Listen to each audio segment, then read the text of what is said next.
Back in the book segment tonight, as you may have heard, some students in California went wild when they found out they'd have to pay higher tuition. This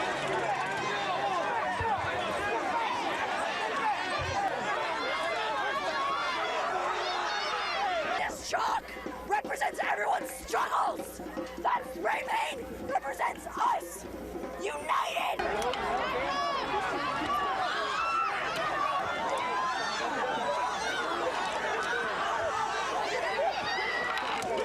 All right, the irony here is that some of those students want America to be an entitlement society, but when the money runs out, as it has in California, they run amok.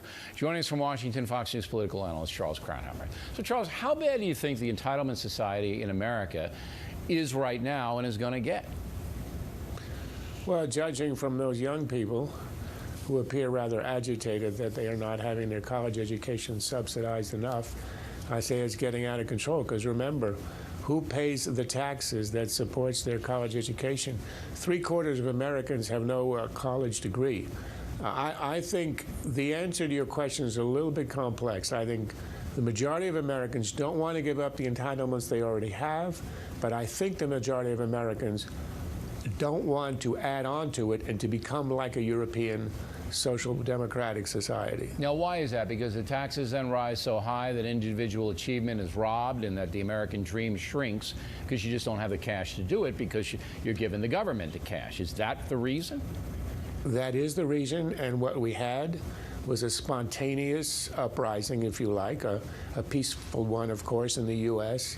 The Tea Parties, the town hall meetings of last year, the Massachusetts election, which all said very loud and clear, yes, we like our Social Security, but we are not going to add on to it with a new health care entitlement. We know we're going over a cliff with taxes and debt, and as a result, we want to stay where we are, stay Americans with some protections. We're not going to get rid of the New Deal or even the Great Society of Medicare, but no new stuff. Okay, and that's what the fight over health care is all about. It is. It is about that and smaller and versus larger government.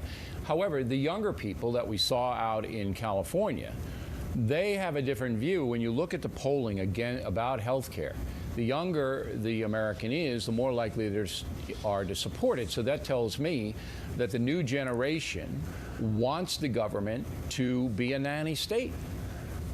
Except that the new generation is going to get older.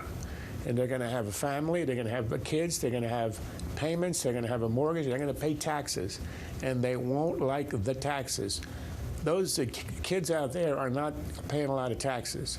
And as they become adults, they are not going to have the same political attitudes as they have at 18 when you're wild, you're free, and subsidized. Why do you think people in Scandinavia, who are just about the same as Americans, as you know, Scandinavians come here, there's no difference basically, why do you think they want the nanny state in places like Sweden, not Norway so much, but Denmark, Sweden, France? Why? France is in Scandinavia, but what is the mentality that the Western Europeans have that they want to be taken care of? Well, remember, they're not the same as us because it was the more independent ones, the ones who didn't like the strictures of government, the regulations, the religious oppression, who came here. This spirit of being independent and not wanting to be controlled by the government is something that is intrinsic in America. It's the essence of America, and it's what distinguishes Americans, who are essentially refugees of the old society in Europe.